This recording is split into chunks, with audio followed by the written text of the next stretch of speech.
Metroid is in captivity. The galaxy is at peace. Metroid fans not only had to wait until Nintendo's next system to play the first console sequel to the original game, the third installment wasn't available until 4 years after the Super Nintendo was released. This was 4 years after Super Mario World and 3 years after A Link to the Past. Samus's next mission would have to really impress to justify its lengthy development period. Thankfully, it did.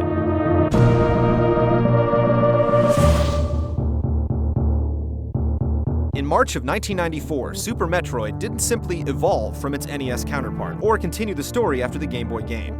It practically redefined video game achievement. Managed by Gunpei Yokoi, co-directed by Yoshio Sakamoto and Makoto Kano, and developed by R&D1, the same company that started it all in the NES, Super Metroid raised video game standards with its superior graphics, music, play control, design, and challenge.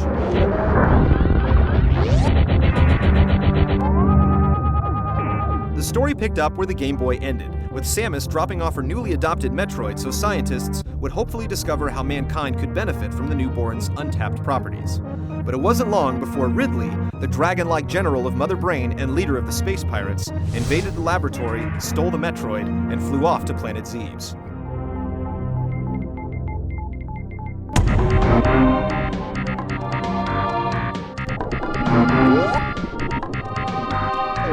All the familiar elements returned: running, gunning, discovering, and destroying, except everything was better. The first recognizable enhancement was the stark atmosphere. The silent intro and title screen foreshadowed the aura of obscurity and peril surrounding the game. Each of the 6 detailed environments on the enormous Zebes had a life of its own. The lava-filled Norfair with heat-blurring backgrounds was steamy, bright, and hot. Underwater Meridia delivered the opposite mood: brisk, blue, and cool. Every dwelling, like the jungle-infested Brinstar, the ghostly wrecked ship, and the fortress of Mother Brain and Turian, left a lasting impression.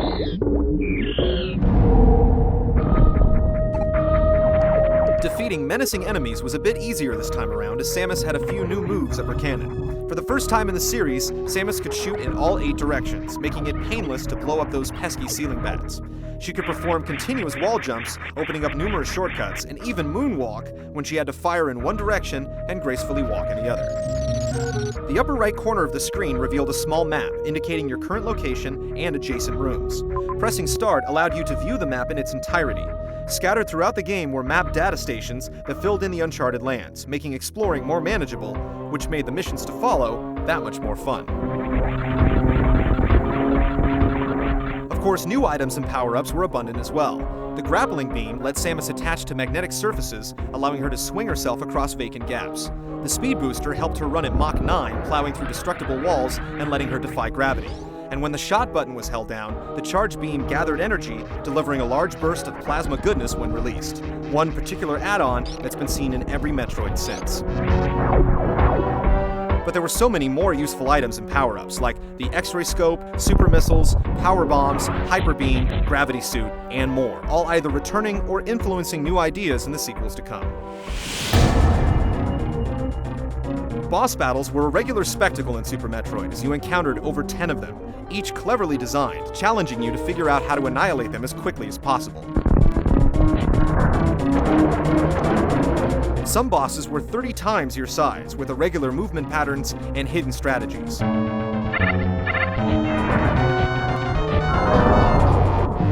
All of them carried the mounting tension to the unforgettable finale. A weakened Samus lay helpless to the final charge from Mother Brain, when out of nowhere,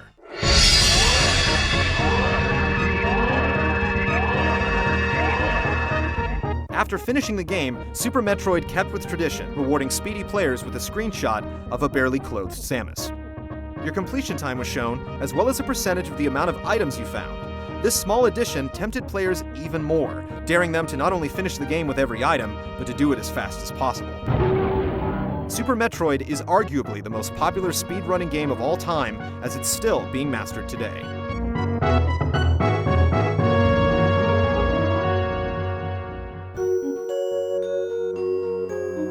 Super Metroid is easily considered not only the best Metroid in the series, but the greatest 2D side-scrolling adventure ever. It's frequently been published in numerous best games lists, and has claimed the #1 spot more than once. Everything from the seductive title screen to the dramatic closing moments was undeniably polished. It was a masterpiece of action, and gamers wanted more.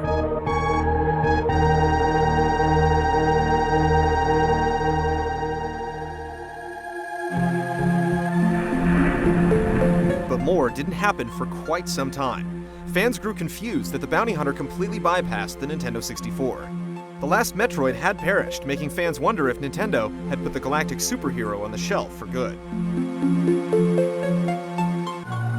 In 2001, the Game Boy Advance was released, and there were talks of another 2D Metroid in development, one that would resemble Super Metroid, and in some ways better it.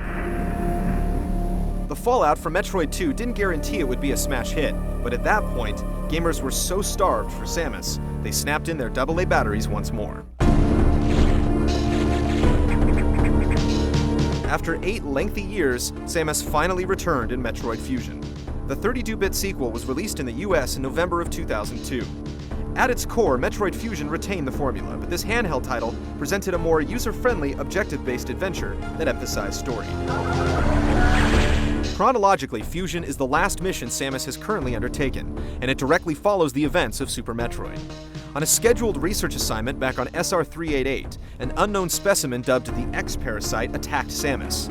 Infected and nearing death, scientists removed parts of her toxic suit to store for research, and exposed Samus to a vaccine filled with DNA stored from the hatchling that had already saved her life once before. Samus was weakened, but the procedure gave her Metroid-like abilities that allowed her to absorb the X-Virus in its raw form. Her new mission was to regather her lost suit powers and neutralize the SA-X, a form of the contamination that had mimicked her power suit. Metroid Fusion was the most story-driven installment.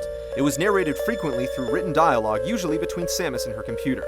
Cutscenes, sometimes accompanied with text, also helped each event unfold. These added character to the heroine who, up until now, showed basically no emotion. Perhaps catering towards the casual handheld audience, Fusion was much more user-friendly than any other Metroid. The game was objective-based, meaning you always knew where you had to go thanks to your computer, who briefed you on current objectives via various navigation rooms. This meant, like in Metroid 2, you were confined to smaller areas. Your health and missiles could be recharged by absorbing X-particles. Health recharging rooms and energy tanks were also abundant, and special items traditionally reserved for later stages, like the power bombs, were now obtained much earlier. In addition, the Space Babe can now grab onto ledges and pull herself up, as well as climb ladders and ceilings, dealing firepower above and below. These elements were uncharacteristic for a Metroid title, but they kept the player's focus on the fun of platforming action instead of the worry of ammo depletion or mission progression. But there were still surprises in store. Areas would get blocked off unexpectedly, and new enemies would appear in places you had already visited. Not like the darker and moodier visuals from previous titles, the art style in Fusion was vibrant and colorful, sometimes reminiscent of a comic book. Animations flowed smoothly, explosions contained bits and fragments, backgrounds animated, and more. The music didn't quite meet the high standards of its predecessor, but the sound effects stood on their own. Plasma and missile blasts burst from Aaron's cannon and crackled upon annihilation of their targets, while emergency distress announcements could be heard echoing through the space station. Emergency in Sector 3. The traditional power-ups were all there, as well as a few new ones including the ice and diffusion missiles. Abilities were gained by either absorbing X-parasites from host bosses or downloading data directly into your suit.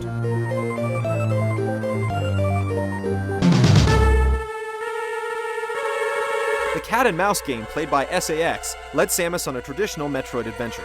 Boss battles were tricky, yet plentiful, but always rewarded you with the appropriate power-up to continue on with your mission, following its predecessor's basic, yet addicting structure. Sooner than fans had suspected, though, Samus confronts the SA-X for one final battle, and in customary fashion, it prompted a third race to the finish after Samus programmed the station to crash into SR-388. Destination, planet SR-388. But this time, Samus met a boss during the countdown, an Omega Metroid. In an attempt to recreate the glory of Super Metroid's finale, the SA-X saved Samus from a final blow. Samus absorbed the X, regained her power suit abilities, and the rest is history.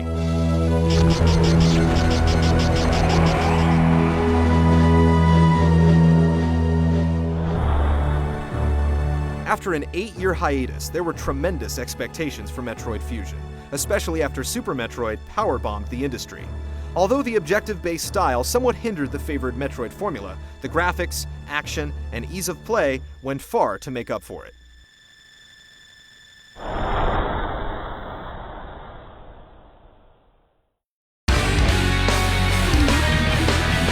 Come back next week for the next upgrade to our 5-part Metroid retrospective. Life-sucking Metroids have never stopped Samus Aran, and neither did 3 Dimensions. In Part 3, the series gets a subtitle that sticks, and blasts into a genre so exciting, Nintendo gave it a brand new name.